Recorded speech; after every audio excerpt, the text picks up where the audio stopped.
Hello दोस्तों, नमस्कार दोस्तों, स्वागत है आप सभी का ऑनलाइन अड्डा फॉर स्टडी यूट्यूब चैनल पर। इस वीडियो में हम बात कर रहे हैं कई बड़ी और लेटेस्ट अपडेट के बारे में जो कि संबंधित है बिग ब्रेकिंग न्यूज़ को लेकर।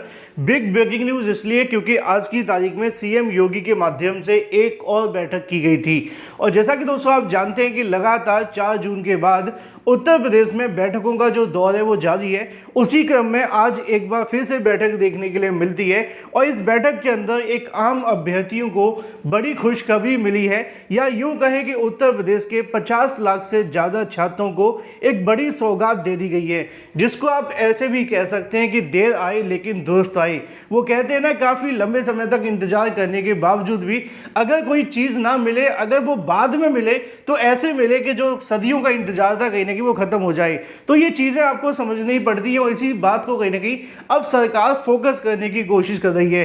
डिटेल में बात करते हैं, साथ ही साथ नई प्राथमिक शिक्षक भर्ती, टीजीटी, पीजीटी, एलटी गेट और भी तमाम अपडेट हम कवर करेंगे। चैनल को सब्सक्राइब करके बेल आइकन को दबा लें और वीडियो को लाइक कर दें, जिससे कि आपको रियल ऑथेंटिक जानकारी ऑनलाइन अड्डा फॉर स्टडी यूट्यूब चैनल के माध्यम से सबसे पहले मिलती रहे।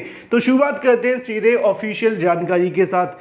सबसे पहली जानकारी ये है कि आज की तारीख में सीएम योगी के माध्यम से एक और बैठक रखी गई थी और ये बैठक भी काफ़ी महत्वपूर्ण थी आज के लिए, जिसके बारे में जानकारी खुद अगर बात की जाए chief minister of UP Uttar Pradesh के माध्यम से दी जाती है। अगर आपने नहीं देखा है तो जाकर के ऑफिशियल जो हैंडल है उस पर जाकर के चेक कर सकते हैं। लिखा हुआ है, यूपी सीएम की अध्यक्षता के अंदर आज जनपद लखनऊ स्थित लोक भवन में मंत्रिपरिषद की जो बैठक है वो देखने के लिए मिलती है और इस बैठक में प्रदेश की प्रगति और जन कल्याण के लिए तमाम मुद्दे जो है वो रखे जाते हैं और इन तमाम मुद्दों को लेकर डिस्कशन भी देखने के लिए मिलता है। लेकिन इसमें सवाल सबसे बड़ा ये था कि आज जो बैठक हो रही है उस बैठक के अंदर क्या होगा अभ्यर्थियों के लिए, क्या होगा उत्तर प्रदेश के एक आम छात्र के लिए इस बैठक में। इसी बैठक को लेकर यहाँ पे आप सभी के सामने उनके माध्यम से एक रिलीज किया गया वीडियो भी देखने के लिए मिल जाएगा, जिसके अंदर तमाम जो कहने की मंत्रिपरिषद है वो सीएम योगी के आने के बाद में जो आगे की चीज़ें करते हैं। तो ये ऑफिशियल वेबसाइट पे अवेलेबल है, मुझे आपको दिखाने की आवश्यकता नहीं है, लेकिन प्रूफ बताना पड़ता है क्योंकि बहुत सारे अभ्यर्थी कमेंट कर देते सर ये पुरानी जानकारी है, पुरानी फोटो दिखा रहे हैं। तो ऑफिशियल माध्यम से दिखाने के लिए ये कुछ चीज़ें आपके लिए औपचारिकता हैं। फिलहाल आज हुई बैठक के अंदर किन किन मुद्दों पर डिसीजन हुआ इससे संबंधित जानकारी आप यहाँ पे चेक कर सकते हैं। क्योंकि उत्तर प्रदेश के अंदर मामला काफ़ी ज़्यादा संवेदनशील हो चुका है और हाल ही में हुए लोकसभा चुनाव के बाद से कहीं ना कहीं सरकार पूरे तरीके से एक्शन में है। एक चीज़ हमें बार बार देखने के लिए मिल रही थी कि यूपी में जैसे ही कोई परीक्षा होती उसका पेपर आउट हो जाता, जैसे ही कोई परीक्षा का आयोजन होता उसकी पेपर लीक होने की जानकारी मिल जाती। अब कभी कभी तो ऐसा होता है कि सरकार इस बात को मान लेती, कभी कभी ऐसा हुआ नहीं भी माना। अगर उत्तर प्रदेश में बात की जाए तो वर्तमान में शायद ही ऐसी कोई परीक्षा है जिसका पेपर आउट ना हुआ हो। इसको लेकर सीएम योगी के माध्यम से आज आयोजित की गई बैठक के अंदर भी विचार किया गया और इस बैठक को लेकर एक बड़ी जानकारी देखने के लिए मिलती है। लिखा हुआ है कि पेपर लीक को लेकर सीएम योगी सख्त कदम, यानी कि जो पेपर लीक का मामला था उसको लेकर भी सरकार इस बात को लेकर पूरे तरीके से सीरियस हो गई है कि अगर हम हाथ पे हाथ रख के बैठे रहे तो शायद अगली बार और भी ज़्यादा नुकसान हो। इसी को लेकर सरकार का कहना यह है कि अगर पेपर लीक में दोषी पाए जाते हैं तो आजीवन जो कारावास है वो देखने के लिए मिलेगा। साथ ही साथ दोषियों पर सरकार लगाएगी 1 करोड़ रुपए का जुर्माना।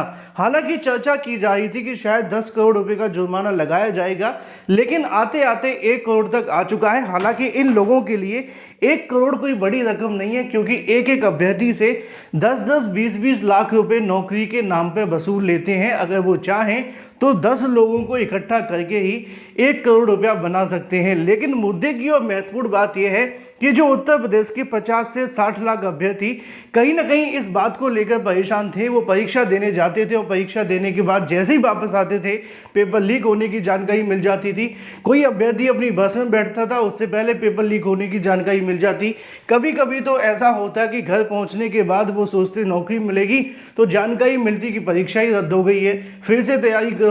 ऑलमोस्ट सभी भर्तियों के पेपर कहीं ना कहीं आउट हुए, कुछ को माना कुछ को नहीं माना। चाहे वो 69,000 शिक्षक भर्ती हो, 68,500 हो, लेखपाल हो, यूपीएसआई हो, या इसके अलावा एडेड जूनियर हो, या इसके साथ साथ कोई भी यूपीपीएससी हो, यूपीडब्ल्यूएससी की भर्ती, चाहे वो एलटी ग्रेड शिक्षक भर्ती क्यों ना हो, हर भर्ती के ऊपर पेपर लीक के आरोप लगे हैं।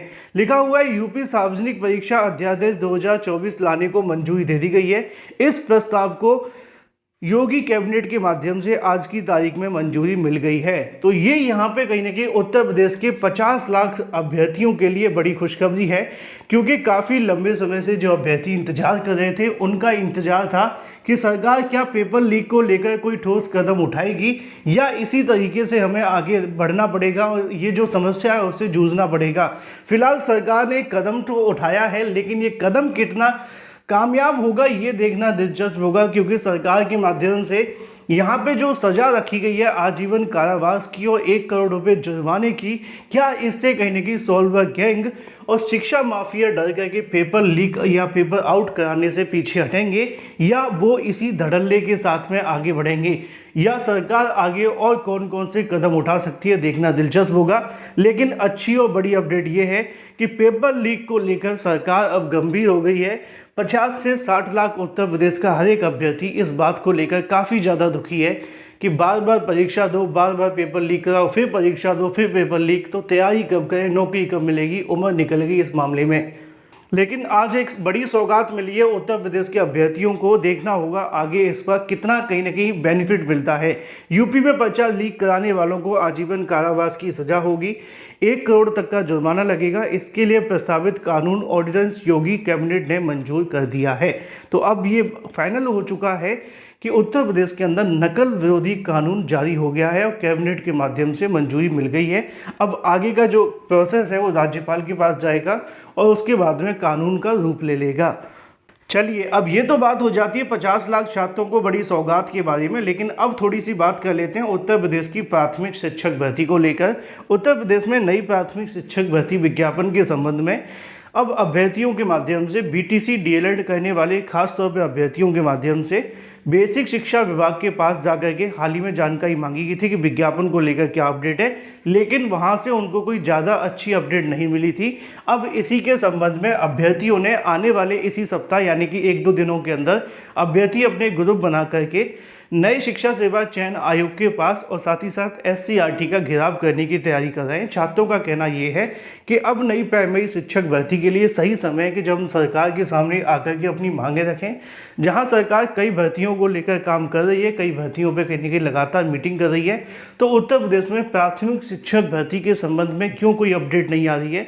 इन तमाम बातों को लेकर बीटीसी डीएलएड करने वाले अभ्यर्थी अब आगे आकर के अपनी मांगों को सरकार के सामने रखने वाले हैं, चाहे वो नई शिक्षा सेवा चयन आयोग जाकर के हो या फिर एससीईआरटी या इसके अलावा बेसिक शिक्षा विभाग। अभ्यर्थियों का कहना ये है कि ज़मीनी स्तर से अब इस मामले को शुरू किया जाएगा और सरकार तक पहुंचाया जाएगा, जिससे कि जो प्राथमिक शिक्षक भर्ती का मुद्दा कहीं खोसा गया है उसको वापस लाया जाए।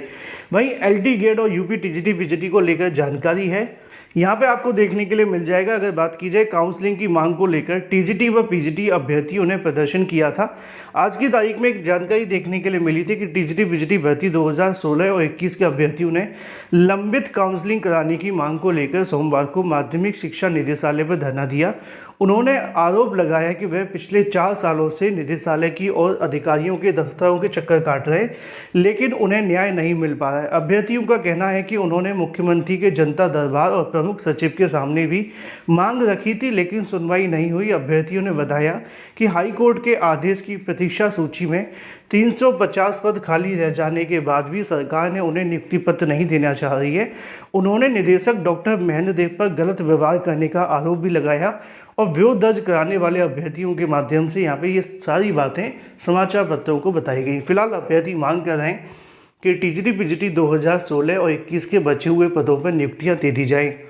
तो वहीं दूसरी तरफ बात कर ली जाए एलटी ग्रेड शिक्षक भर्ती के बारे में। दोस्तों, जैसा कि आप जानते हैं कि किसी पेड़ का अगर तना काटा जाए तो जितना दुख तने को होता है उतना ही दुख पेड़ को भी होता है। मेरा कहने का तात्पर्य सिर्फ इतना है कि अगर एलटी ग्रेड शिक्षकों की भर्ती नहीं हो पा रही है, इस बात को लेकर जितना बीएड करने वाले अभ्यर्थी दुखी हैं, उससे कहीं ज़्यादा वो भविष्य दुखी है जो अपने नौकरी के लिए, अपने उज्जवल भविष्य के लिए सरकारी विद्यालयों में जाता है, जिसको लगता है कि शायद अगर हम यहाँ पढ़ेंगे तो हम कुछ बन जाएंगे। लेकिन आगे क्या होता है वो आप यहाँ देख सकते हैं कि जिले में राजकीय विद्यालय शिक्षकों की कमी से जूझ रहे। सृजित पदों के सापेक्ष आधे से भी कम शिक्षकों की तैनाती होने से छात्रों को बेहतर शिक्षा नहीं मिल पा रही है। कई पत्राचार के बाद भी ध्यान न होने की समस्या दूर नहीं हो पा रही है। छात्रों को बेहतर शिक्षा देने के लिए जिले में 28 राजकीय विद्यालयों का संचालन किया जा रहा है। इसमें 12 बालिका और 11 राजकीय विद्यालय हैं। ऐसे में अगर बात की जाए यहाँ विद्यालयों को लेकर, तो यहाँ विद्यालयों के अंदर विद्यार्थियों के सभी विषयों के अध्यापक नहीं मिल पा रहे। ऐसे में जिन विषयों के अध्यापक नहीं हैं उन विषयों की थोड़ी जानकारी रखने वाले शिक्षक ही शिक्षण कार्य करवा रहे हैं। इतना ही नहीं, नवीन राजकीय बालिका इंटर कॉलेज इकोना में सभी शिक्षकों के जो पद हैं वो सृजित नहीं हैं। यह अध्यापकों की तैनाती की स्थिति है जो आप देख सकते हैं। अगर बात की जाए सहायक अध्यापक के जो सृजित पद हैं वो 84 हैं और सापेक्ष 44 की तैनाती है, जबकि 40 पद खाली हैं। महिला अध्यापकों के सृजित पद 101 है, जिसमें से 56 की तैनाती है, जबकि 45 पद खाली हैं। प्रवक्ता के 10 पद सृजित हैं, जिसमें से अगर बात की जाए तो 5 पदों पर तैनाती और 5 खाली हैं। वहीं दूसरी तरफ यही हाल महिलाओं को लेकर भी है, जिसमें सृजित पद 30 हैं और 24 की तैनाती है, जबकि 6 पद खाली हैं। और राजकीय विद्यालय बहुत अच्छे विद्यालय होते हैं जिसमें बहुत अच्छी पढ़ाई भी होती है, लेकिन शिक्षक ना हो पाने की वजह से ना पढ़ाई हो पा रही है और ना ही प्रोसेस आगे बढ़ रहा है। फिलहाल ये थी कुछ बड़ी और latest update. Thank you for watching this video.